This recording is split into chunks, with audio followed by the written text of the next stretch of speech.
Assalamualaikum warahmatullahi wabarakatuh, murid-murid.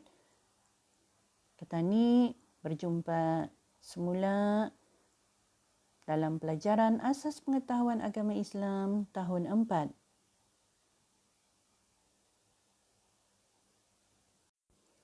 Okey, seperti biasa sebelum kita ni memulakan pembelajaran, kita ni baca doa sebelum belajar. Baca sama-sama, tadah tangan. Bismillahirrahmanirrahim. Allahumma aftah alaina hikmataka wanshur alaina min khazaini rahmatika ya arhamar rahimin. Wa sallallahu ala sayyidina Muhammad wa ala alihi wa sahbihi wa sallam. Okey, sebelum ini kita ni sudah belajar dalam tajuk berhubung dengan doa. Yang mana pelajaran kedua tu, doa itu ibadat dan seterusnya adab berdoa. Di antara isi pelajaran tentang tajuk itu ialah berhubung dengan pengertian doa itu sendiri. Dan kita ni sebagai orang Islam, kita ni berdoa kepada Allah Subhanahu Wa Taala dan bagi kita ni sangat beruntung. Yang mana kalau kita ni tahu berdoa, bermakna sudah kita ni dianggap sebagai melakukan amal ibadat dan usaha. Dan seterusnya juga kita ni sudah mengetahui bahawa adab berdoa tu antaranya ialah dimulakan dengan bacaan basmalah. Masih ingat apa maksud basmalah? Basmalah itu maksudnya ialah kita ni membaca Bismillahirrahmanirrahim.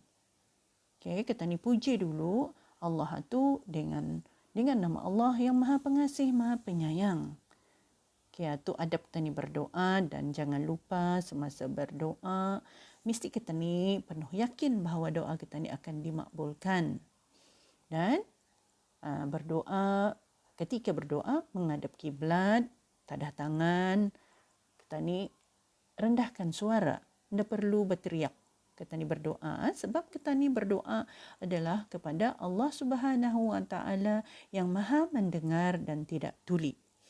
Okey, tajuk minggu ini, hari ini kita ni kan menambah lagi satu tajuk iaitu dengan tajuk waktu berdoa.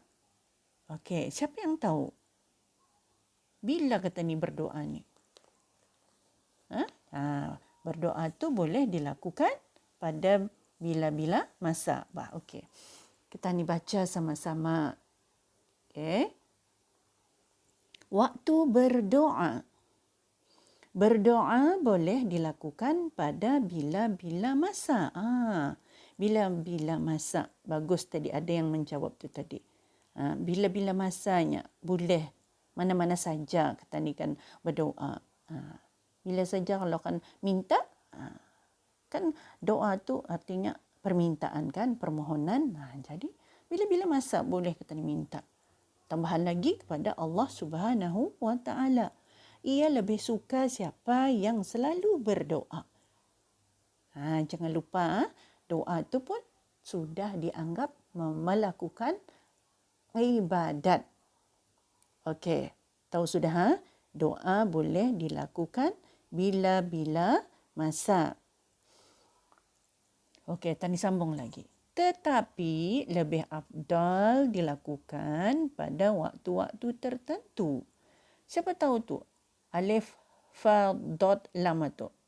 Afdal. Siapa tahu arti afdal? Afdal itu artinya yang lebih baik, lebih bagus. Jadi ini di antaranya. Coba baca lagi sama-sama. Nombor 1.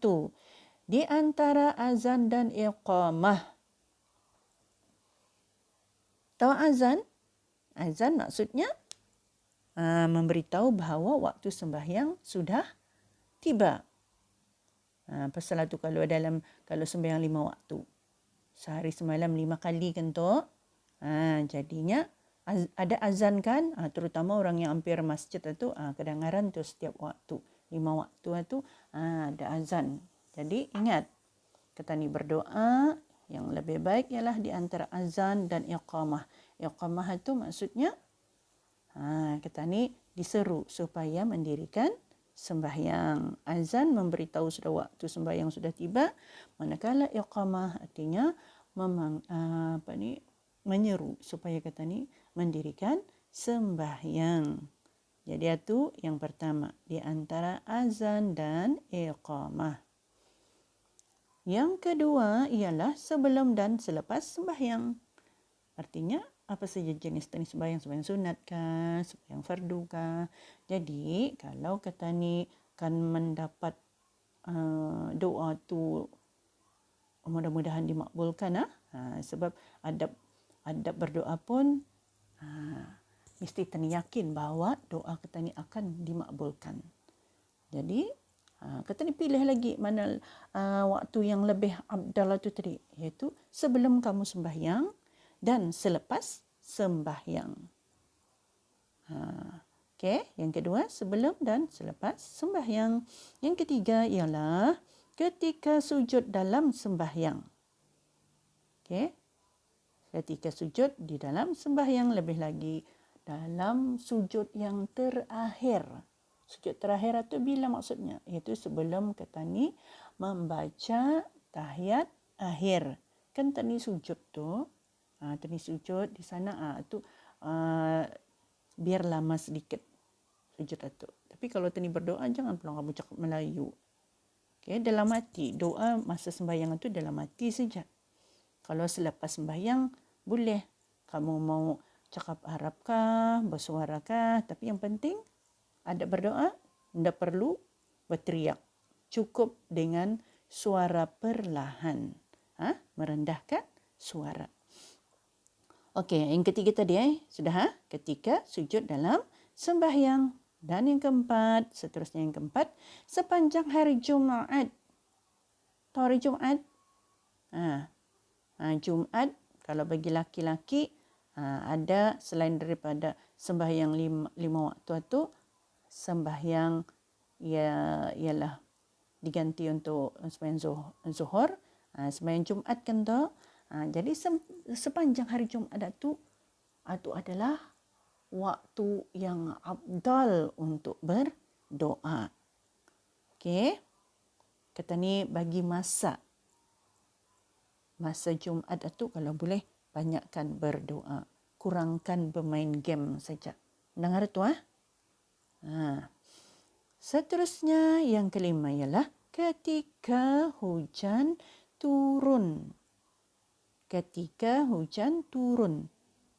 Kalau ada sejak hujan turun, bermakna kita ni disuruh digalakkan baca doa. Ingat ketika hujan turun. Yang keenam, pada bulan Ramadan. Pada bulan Ramadan. Tahu bulan Ramadan? Bulan puasa. Ramadan itu kalau ikut bulan hijrah, bulan yang keberapa? Bulan keberapa? Bukan yang Januari, Februari. Bukan itu. Yang Muharram, Safar, Rabiul Awal, Rabiul Akhir, Jamadil Awal, Jamadil Akhir, Rejab, Sya'ban, Ramadan. Ramadan bulan yang ke-9 kalau ikut susunan bulan hijrah. Kalau bulan ni, masa ni bulan apa ni kalau hijrah? Siapa pandai? Okey, bagus. Jamadil Akhir. Jamadil Akhir. Dah gila makan tu. Jamadil Akhir, bulan 1. Kata ni Ramadan, insya-Allah dalam bulan April sudah kata ni bulan Ramadan. Okey, selain kata ni berpuasa, bulan Ramadan itulah juga waktu yang lebih afdal untuk kita ni memperbanyakkan doa. Dan yang ketujuh, ketika khatam membaca 30 juzuk Al-Quran. Tahu khatam? Khatam ni artinya habis sudah Tani baca dari juz pertama sampai juz 30. Jadi masa tu pun doa ke Tani lebih abdal. Tani baca di sana. Sini ada yang pandai baca, sudah baca Quran? Bagus yang pandai, yang sudah Quran tu alhamdulillah, teruskan. Manakala orang yang masih Iqra tu pun okey. Jangan sedih. Kamu pun kalau sekolah agama masih darjah 2 kan? Jadi kalau sudah dah pandai jangan dilayan dah pandai tu. Mesti berusaha. Okey. Jadi untuk mingguan ni sampai sana saja kita ni belajar. Okey, insya-Allah kita ni sambung lagi. Sambung minggu hari tu hari nak cikgu silap hari Khamis. Hari Khamis kita ni lagi belajar tentang berhubung dengan doa ini. Okey, sampai itu saja. Wallahu a'lam bissawab. Sekurang-kurangnya kalau habis belajar baca apa kamu? Boleh baca suratul Asr. Coba baca sama-sama. Bismillahirrahmanirrahim. Wal 'asr innal insana lafi khusr illa allazina amanu wa 'amilus solihat wa tawassaw bil haqqi wa tawassaw bis sabr. Assalamualaikum warahmatullahi wabarakatuh.